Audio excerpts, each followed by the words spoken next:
I'm Abraham. And I'm Eli, and we are the presidents of Capuchinos Interact Club. Interact Club is the community service club at Capuchino High School, and we are an extension of the Rotary International District 5150. Shout out, y'all. I have the pleasure of working with Eli in Interact Club as a co-president. I joined Interact Club in my freshman year. It was kind of a gateway club for me to just become a leader and get involved. The issues that this members of Interact Club dwindled post-pandemic, and our freshman year of high school was the year where students were let back onto campus. So now you have an issue of all these students eager to get involved, lost on how to get involved, and you have Interact Club kind of being the mesh that brings the community together. So the job was up to the students to reach out to the community members, reach out to community leaders to make sure that we can get this club up and running again. And thanks to Eli, thanks to the community leaders within San Bruno and the Cappuccino community, we were able to do so. And I have always been able to ground myself in the belief that not serving your community is a disservice to the community within itself. And sticking to that mantra has led me to also believe in service above self, Interact Club Rotarian mantra. And we're here to define what service means to us. And Eli, can you tell us what that means to us? Absolutely. So we, as the Interact Club, being a part of the Rotary Club, which we'll talk about later in this interview, we get tasked with the job of creating a community service project. So for us, what that means is we want to kind of build a bridge between that disconnect. We are part of a wonderful community, being part of San Bruno, and again, we'll talk about this later in the interview, but we have these generations of San Brunoians, and we want to bridge that disconnect and foster a sense of community.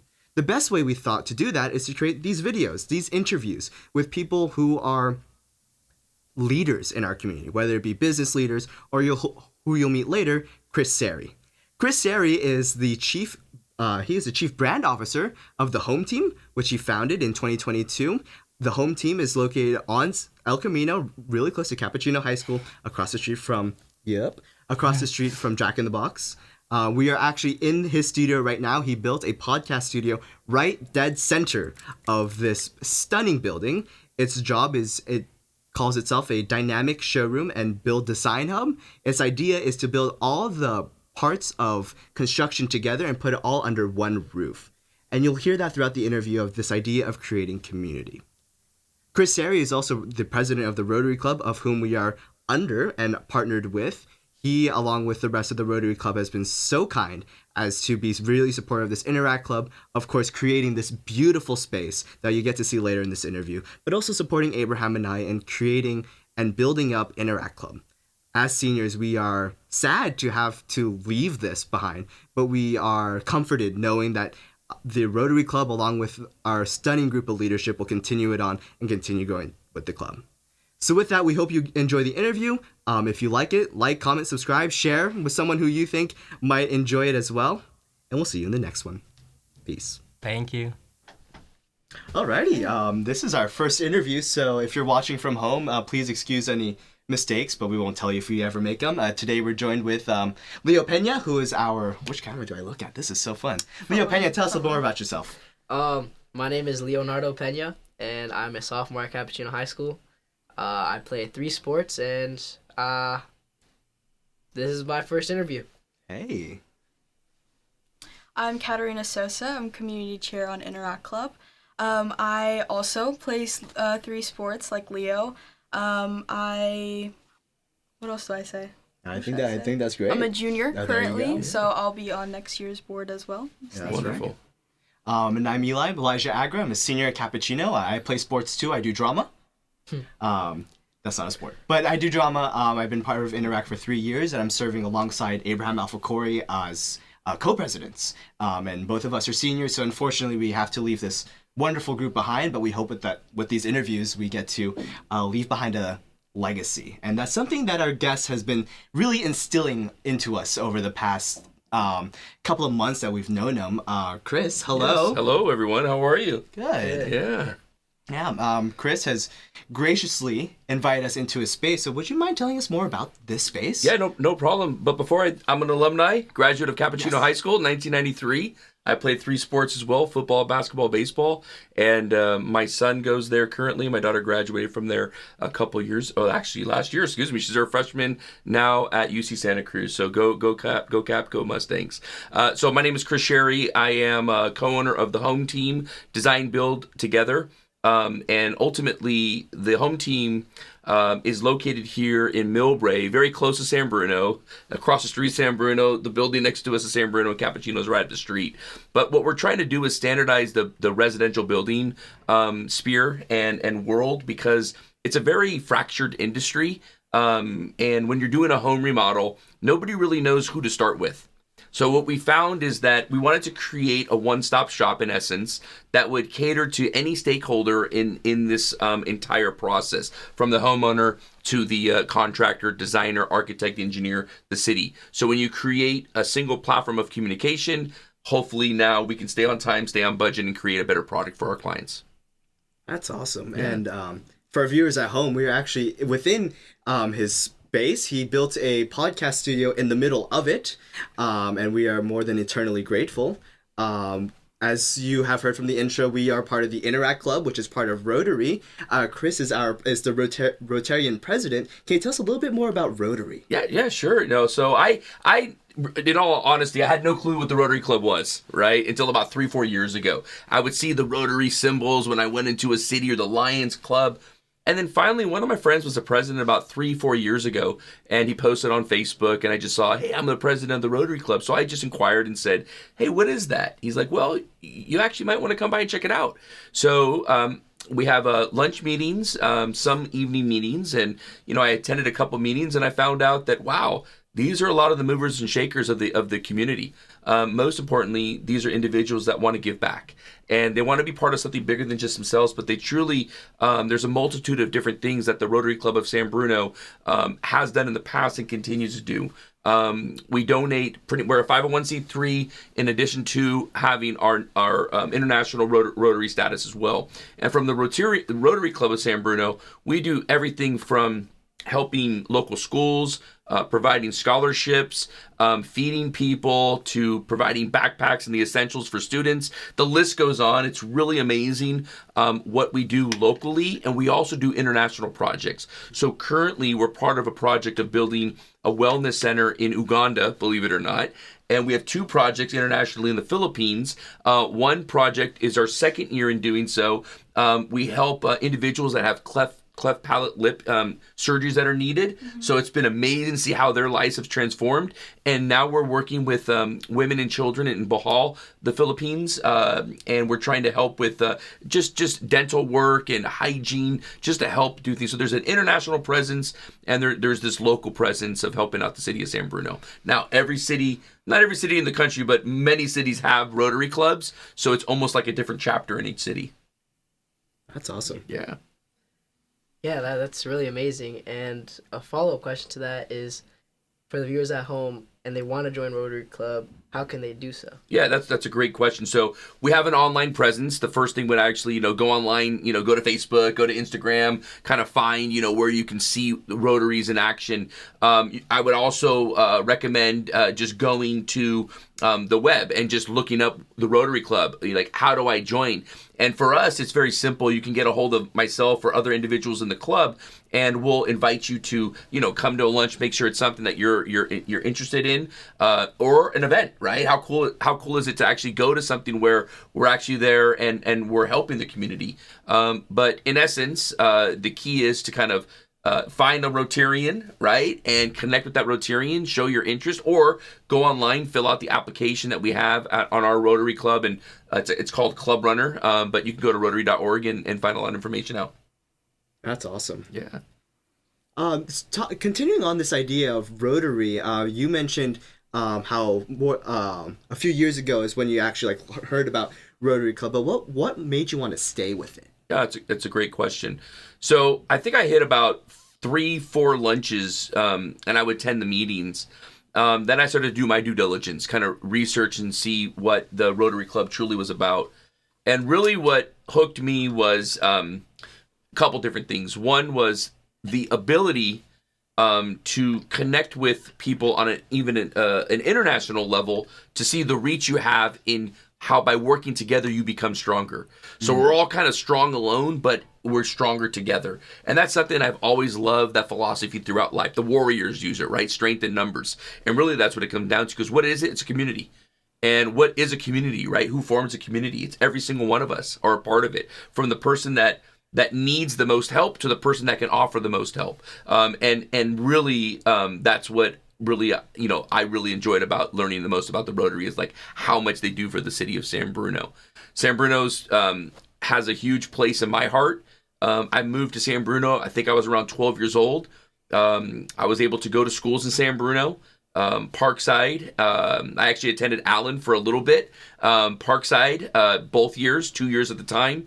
And although I went to Sarah my freshman year, I ended up the last 3 years at Capuchino High School. And Capuchino just did so much for me as well. Helped me further my academics, and was able to play sports, meet some amazing people. And that's why I do what I do, is because San Bruno means so much to me, to my family, and to everybody. It's such a beautiful city.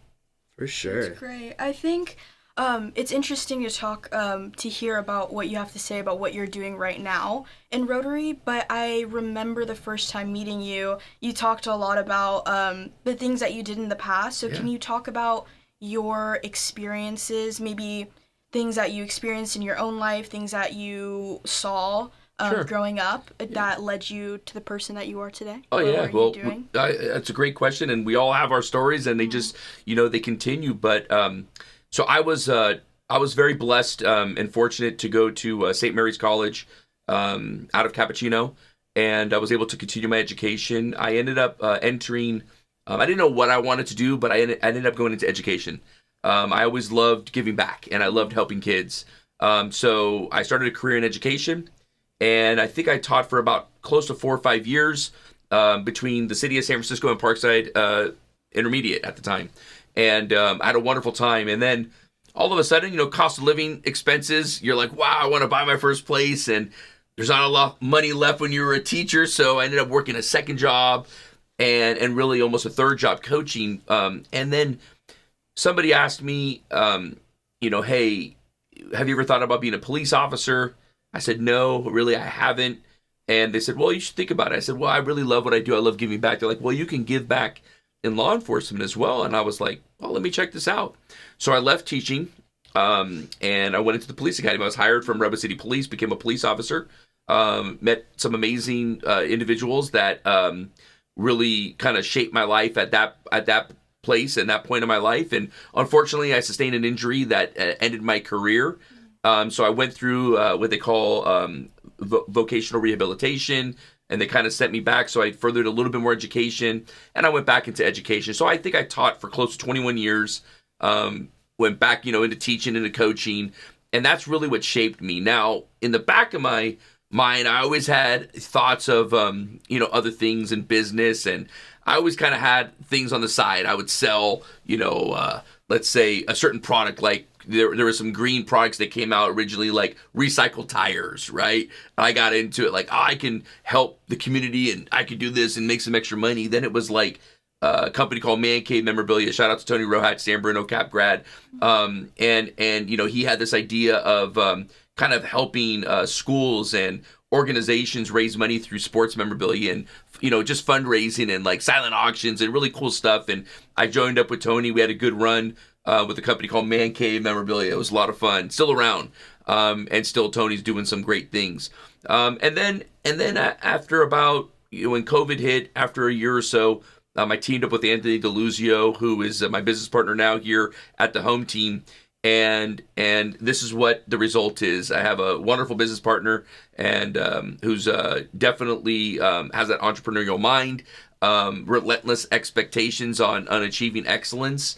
And I really am glad that I'm a part of that and everything that he brings to the table and how we've been able to bring a whole team, plethora of individuals into our space that create the home team. And it's been a wonderful time. So that's my background, and I coach youth sports. I actually coached this young man for a couple years and his beautiful family. But Leo was third baseman, I remember, for a little bit, and we had some fun Little League baseball. It was the Astros, I think, we went to the championship that one year. It was a great memory. I think we went 0-14 or 15 the first year, and the second year I think we were like 14-1. But it was just a wonderful experience to see Leo and all these kids learn, and I love sports, so that's another big thing in my life. That's awesome. I want to go back to a previous point that you made, and it kind of ties into actually the space that we're in now. So you mentioned this, you emphasize this point on community, and what I see, is that you echo this. I mean, where we're at right now is not, for our viewers at home, this isn't just Chris's one-stop shop. It's actually a multitude of many different aspects. There's a whole level of just contractors of the second floor of this building all coming together and as once, kind of creating this one-stop shop. So in that essence, how do we build community? Yeah, I think there's a couple very important things, and I've been a part of many communities. I've been a part of the educational community. I've been a part of the law enforcement community. I've been a part of just neighborhoods in San Francisco, San Bruno, and college communities and whatnot. So the first most important thing I think anybody needs to have is safety. Because when you have safety, you feel safe, you could be yourself. The beauty of humanity comes out when we're able to be ourselves, right? Whatever that is. It's so nice to be able to truly be authentic to who you are. And I think a sense of safety, feeling safe is important. The thing is, it's an ecosystem here. And when you're part of a system, or you're part of a community, you share similar values, you share customs, you share cultures, and in community, I think it's very important to be open-minded to make sure that you all have a goal. But in doing so, regardless of how we get there, we're doing it together. So community to me means common purpose, common goals, a sense of belonging, helping each other, right? So this community of the design build world, construction, we've always felt like, everybody's siloed, making their money, and there's really not this communicative aspect of making sure that your partner that's coming in next is really set up for success. Many times, like, you're pointing fingers as opposed to rolling up your sleeves and saying, let's get this done together. So when you create a platform like this, you create a community of like-minded individuals that are in this space, there's only going to be a better product coming out of it. For sure. Yeah, I completely agree with that. And that just echoes how my high school experience has been so far. A lot of doing homework and just getting work done is with classmates and collaboration, and I think that you bring a lot of skills to the table, and you can, through Rotary, you're able to pass these experiences and skills to other people, and it just betters our community altogether. Thank you, Leo. That's very nice, and I do feel that we're only as strong as the people that need the most help, and how we respond to that is truly what makes us better people. Giving back and really helping people when they've fallen is huge in the scheme of things. So I love the fact that from the community standpoint, what Rotary has done, I mean, that is all about community, what Cappuccino is. But when you merge, the greater things can happen. For sure. And we're in a space where, like, the results of community is already being shown, but what are like the harder parts of creating that community and broadening that out? What are, like, the hardest parts of your job to keep this community alive and being part of the San Bruno community as well? That's a great question. So currently my role is Chief Brand Officer and Community Relations. So my main focus to make sure that morale is up. If somebody is not getting the amount of work they need, let's make sure we direct more work. Let's ask them, if they need help. We need help. Spreading the wealth around is huge. So enough of this pie to go around, and we do that. We do that with our community here. What we like to make sure is that, and what I'm responsible for, in charge of, is making sure that every single stakeholder that's in the home team, let alone the clients that come in, that they're all satisfied, they're happy, that we're providing professional developments, right? We're providing gatherings, networking gatherings, because this becomes a fellowship of referrals, right? It's not just like a cold call that you have to make. Think about this, right? If I give you a job or a task to do, or you say, hey, listen, I'm really interested in this. Oh, I know a guy and a girl or something that might need your help. That's a lead. What this becomes is a very warm, nice handoff. So when I tell somebody, or somebody in our group says, here's a job, the ability to close that job has increased tremendously because we've already gone through the vetting process.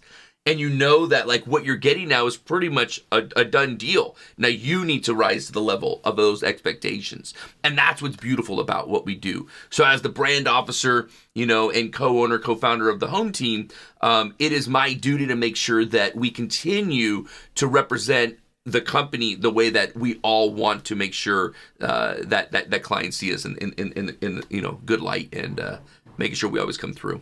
For sure. Yeah. Oh, directly to me. Yeah. Going back to what Leo said about, working together as in like groups, what skills or habits, traits do you think are necessary to be in a position like you are in? Yeah, and sure. do the work that you do? Yeah, sure. I think here's the key. Like any team, there's different positions, right? Mm-hmm. So there's a value add that every single human brings to the table. Now, finding where your value is essential, mm-hmm. right? So you might not really be client-facing. You may not want to speak with the homeowner, right? But you're really good at building cabinets, mm-hmm. right? So, or it might be something to where, you are very communicative. You're very social. Or you're very good at technology. There's a place to find in every company. Hey, we need social media presence. Can you help us with marketing? Hey, can you be the person that greets the person that comes to the door first? Absolutely. That's very important, right? Mm-hmm. You don't want to walk through the door of any company and feel not welcome. You want to feel welcome, so you better put the right people in those places. Mm-hmm. So for me, personally, I've learned and I've evolved a lot over my lifetime. And that's a hard thing because there's a lot of things that are innate in us, right? So, I'm very talkative. I'm very active. It may rub some people the wrong way. So I had to learn myself, hey, stop, pause, listen a little bit more, mm-hmm. right? So that's a very important value add that needs to be brought to the table, or quality that I need to work on because I am very, talkative. And it's because I'm excited at times about, making sure that people are happy. To answer your question completely, everything that I've personally done in my life I've always felt like I'm a servant. Mm-hmm. And there's no problem with that. There's honor in that, in being a servant and helping others. And there's no lack of dignity. There's no lack of respect, right? If I'm in somebody's home, that's their most personal space. I want to make sure that they feel safe, that they feel that there's trust, because trust in time is money. And also we're inside their home. So that's the best thing that I've been able to bring from myself to my clients, to my partners. And I'm hoping that they all, enjoy is that the level of energy, the camaraderie, the morale, the expectations being met. And that's really where I think, I've learned a lot over the years and what I've brought to the home team. And building more on being part of the home team, what does a normal day look like for you? Yeah, sure. There is no normal day, right? There is no normal day. So, right now, I'll be very clear with you guys and be very open and honest. We're going through a transformation of sorts to really take it to the next level. So this is our flagship, right? This is our first store. We want to take this across the nation. We really want to not revolutionize, but truly standardize this process. And it's never really been done before. Everybody's in their space. So for me, right now, we have a lot of standard operating procedures that we're trying to get through our executive team. And an operating procedure is to be like, intake, or what is the protocol on issuing out, like you asked earlier, the Wi-Fi, right? Yeah. Like what are those protocols? And that's very important because you need procedures. You need systems in place. So we have stuff, but we're striving for excellence. So my day consists of overseeing a lot of those areas. We have these rocks that each one of the admin, the current administrators and executive team are responsible for. And so my day consists of making sure I follow that to-do list and making sure that I handle my business in that capacity, making sure everything from an aerial view is functioning properly within the store, making sure that employees and partners are happy, de-escalating any particular situation that may occur, and then just making sure, that money in, money out, like that's business, right? Making sure that invoices are sent out and invoices are paid.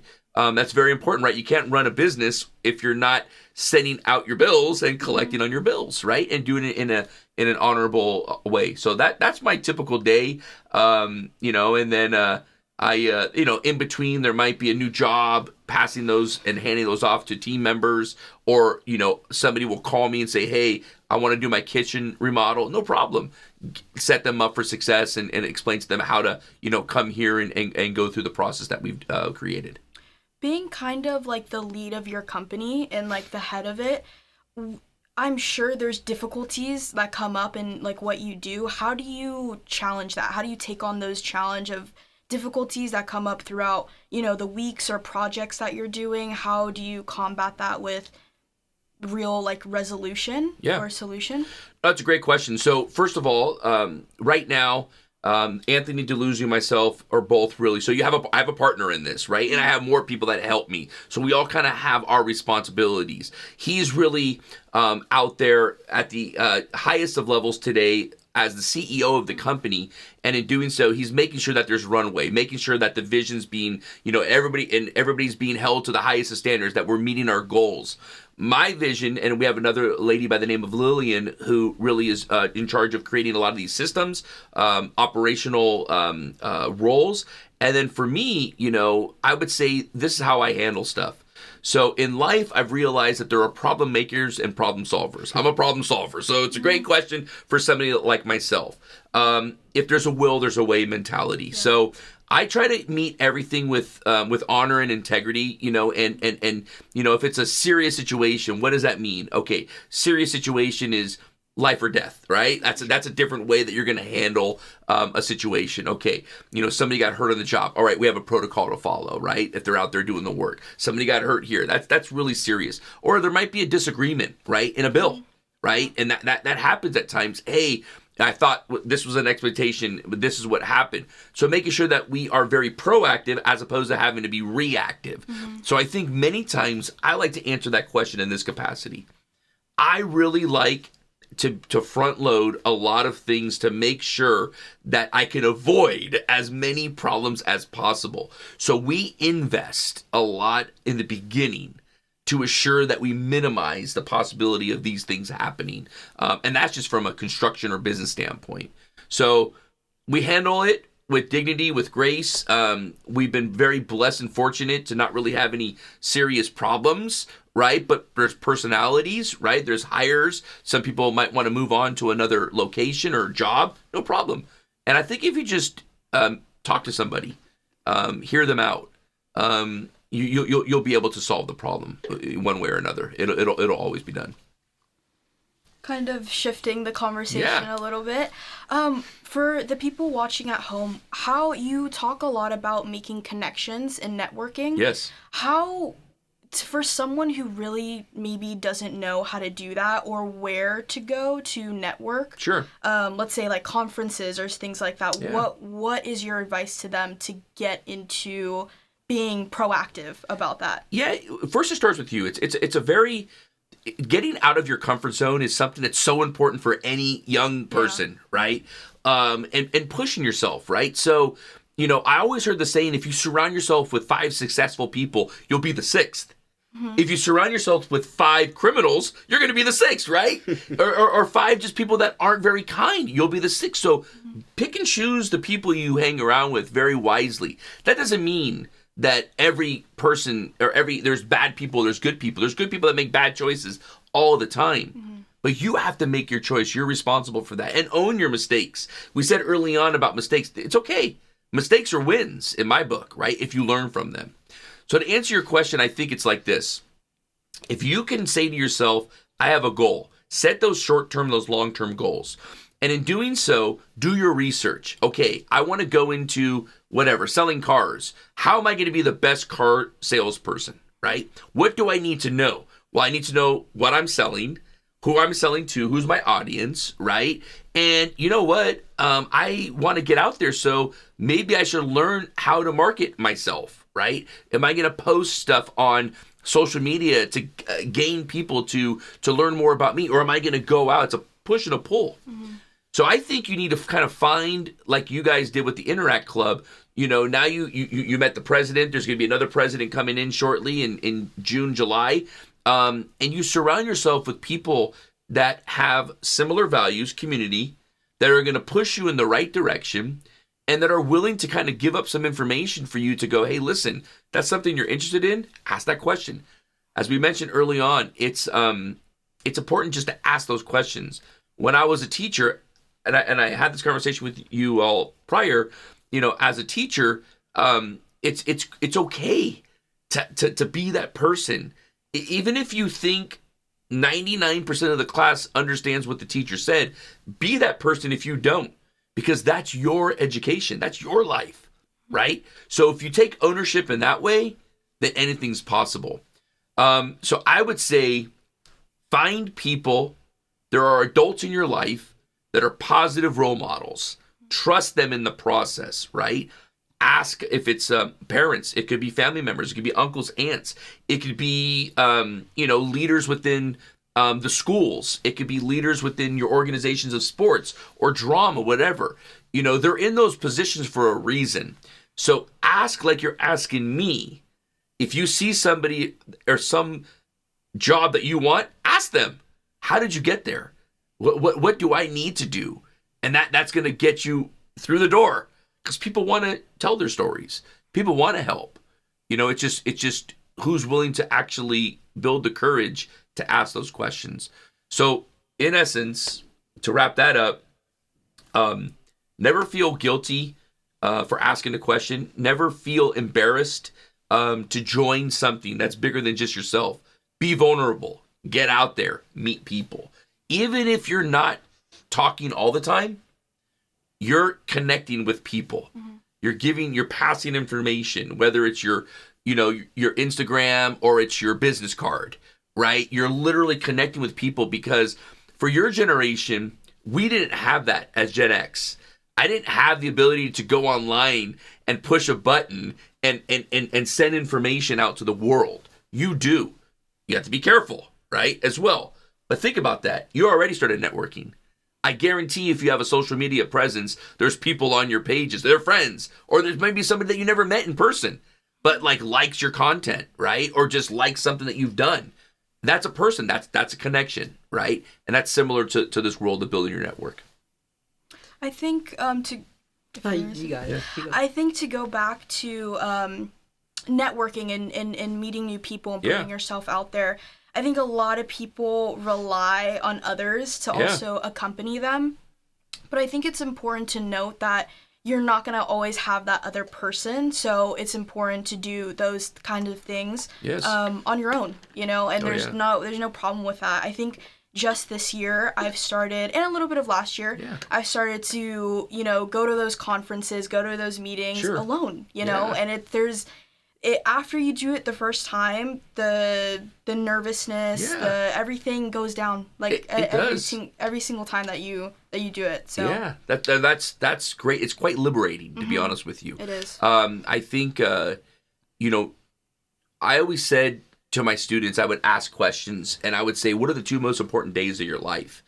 And most people would answer it, the day you were born. Yeah, okay, that's really, you gotta have birth, right? You have to be in the world to I agree with you. And then what's the second one? And, I'd get varying answers of the answers would vary from the day you get married, or the day you die, or the day you have a child, or the day you get your first job, whatever it is. But I said, okay, there's no right or wrong answer to this. But for me, it was the day you were born, and it was the day you found out why you were born, your purpose. So I think what I can leave with you guys, of all the years of my experience coaching, teaching, running crews, running business, being a member of an organization, right? Being the maybe on a baseball team and you might have been the best player your whole life, and all of a sudden you're playing at a higher level, and now you're like, oh my gosh, I'm not as good as I thought I was in the past, right? It's okay. I'm still part of that team, but I made myself vulnerable. I strive to get better. I still have a value add and a responsibility to others. So I think your purpose is key. We're always trying to figure out, like, you're all going to get to college pretty soon, right? You have to major in something, right? Or if you don't go to college, you might go into trades, whatever the case may be. You're going to graduate from high school, right? All right, first check, done. Now, what am I doing with my life? Okay, now you try to open up. Where's my network? What are the things I love? Find your purpose. Because if you find your purpose, you will be successful. See, success is not always monetarily the driving force. It's got to be your inner peace, that you wake up happy, that you wake up wanting to go to work, or you wake up wanting to do what you're doing. So don't always think the mighty dollar. Find stuff that you're very happy with, and everything will come. But it has to be reasonable, because we live in the Bay Area. But I do believe that when you find the reason you were born and that purpose of why you're here, oh my gosh, life is that much better. Yeah. I kind of want to echo that point, and to something that you mentioned earlier, the idea of when you started with, I believe you were talking about starting the home team, you mentioned this idea of standardizing rather than revolutionizing. Yes. And I think a lot of us are being kind of sold this idea, like, to change the world, you have to revolutionize it. Yeah. Whereas, like, you're changing this, like, sphere of construction, not by revolutionizing it, but by standardizing it. Can you give us a little bit more on that? Yeah, it's a great question. So when I think of revolutionizing, I think of radical change. And there's no need to radically change something that's been going on for so long. I often look at other business models, and I look at other businesses, and I say, you'll hear this saying of, you don't have to reinvent the wheel. The wheel's been around for a long time, but I can improve it. I can make the wheel better. I think that's what we're trying to do right now, right? So ultimately, what we're creating is a standardized process that when homeowners think, I need to remodel my kitchen, my bathroom, my home, the first thought in their head is, I'm going to the home team, right? That's branding something that hasn't been done before, because typically homeowners don't know who to go to. If I ask that question to 10 people, I may get 10 different answers. They may say, I'm going to go to a designer. I'm going to go to an architect. I'm going to go to an engineer. I'm going to go to the city. I might go to a contractor. I might go to the vendor who sells the materials. Is there really an answer? So what we've done is we feel that standardizing this process to have a beginning and an end and a single platform of communication will ultimately make the best product possible for the homeowner. That's just, what do homeowners want? I want to stay on time. I want to get into I want my remodel done when you told me it was going to be done. And I want it to be on the budget that we agreed to, not 10 times more, not twice as much, right? So that's what we're trying to do. And I think that's when you compare standardizing something to revolutionizing something. And that's truly what our goal is here. Yeah. Sorry. No, you're good. No, because what we're learning in history currently is how power often changes the leader or ruler. Like, it corrupts them. It makes them very power hungry and changes the way that they were planning to do something. But the way that you talked about that made it seem that the power made you want to help out even more, not take the power and want it all to yourself. And I think that's really key to running a community and building a positive community, is when leaders like yourself and others are really keen on helping others because they like it and they just want to make change for the better. I agree, Leo, wholeheartedly. You'll hear the saying that power corrupts and absolute power corrupts absolutely. So we're going to have that in the world. And sometimes you don't know how you're going to react until you gain that, right? But, being an agent of change, in my mind, has always been to serve first. And if you lead with that, beautiful things can happen. There's nothing wrong with making money. But, it's all about, like I mentioned to you earlier, it's how you serve your community. And I feel that so many children are lost without that foundation in their life. It's so important to keep kids occupied. It's so important to keep them busy. It's so important to find, not everyone's going to be an athlete, not everyone's going to be a musician, not everyone's going to be an actor, right? Whatever the case may be. But keeping people occupied, making them feel supported, making them feel that they have somebody that they can count on if times are tough. That's truly, to me, what community is. So we built that here in the home team. The Rotary Club is a testament to that and what they've done from its origins to today. The city of San Bruno, I really feel, has some very powerful leaders, but I think those leaders care. And regardless of like what they may say, they all care about this city, right? Or how they may view something or what their solution is to a problem. We're very blessed, I think, to live in the city, and I truly love San Bruno. It saved me in many ways. I had a great childhood. It was a tougher neighborhood I came from, but what San Bruno gave to me and to my family is something that I'll never forget, and I just want to continue to give back as long as I can, as all those that gave to me, volunteering, coaching, setting up the Posey parades, dialing in, all the cool stuff that we went through at Capuchino, and just all these family members, all these teachers, all these leaders that come together. That's why I think we have such a special city.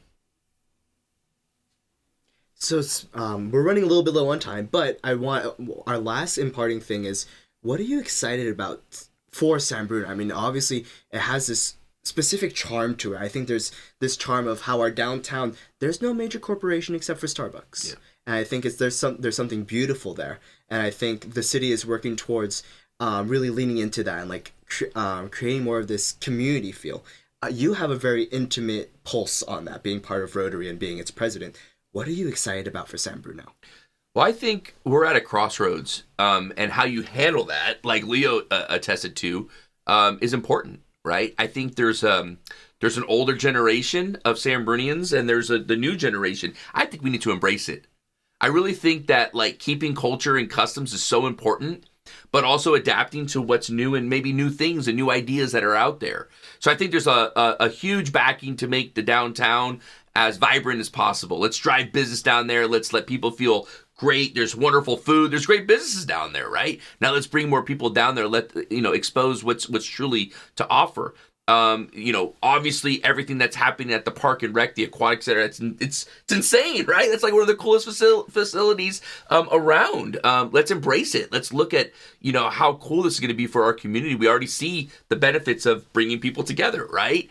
Through aquatics, right? Through the gym, through recreation. That's another major component to the community.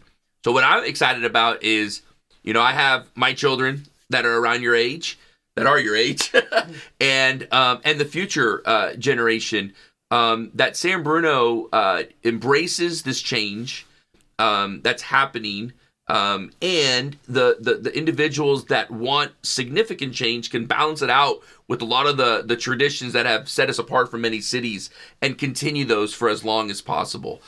So I'm excited to see what happens in San Bruno from the standpoint of this crossroads that we're at, the ability to look at some new ideas and thoughts, and also tie them into what truly it represents. That's awesome. Yeah. Anything else, guys? Katarina, Leo? I got one more thing, but yeah, go for it. Good. Are we good? Yeah. My last question is, where can we find you? Oh, yeah. So, you can go to the home team DBT. That's the home team, D as in David, B as in boy, T as in Tom.com. You can check out the website. I'm here all the time. So I'm here. I'm either here or I'm at Capuchino watching my son play football or wrestle or play golf. And, you'll see me in the community. You can find us on the rotaryclub.org and look up, the Rotary Club of San Bruno. But I'm here to stay. And, I love this community. I love everybody in this community. Any way I can help, I want to be there for you. So I appreciate your time, and I look forward to you guys finding your purpose and to look back and say, like, this was a cool moment for all of us. First podcast, rocking and rolling. But more importantly, like, the next chapter in your life, I'm excited to hear. So come back and let me know what you're doing, because we're all proud of each other in this city of San Bruno. Well, thank you so much, Yeah. Chris. It's Yeah. not Thank you. it's not every day we get to sit down with one of our bosses. It's all good. Thank you so much for your time. This was Absolutely. great. Yeah. All right. Thank you guys. Alrighty.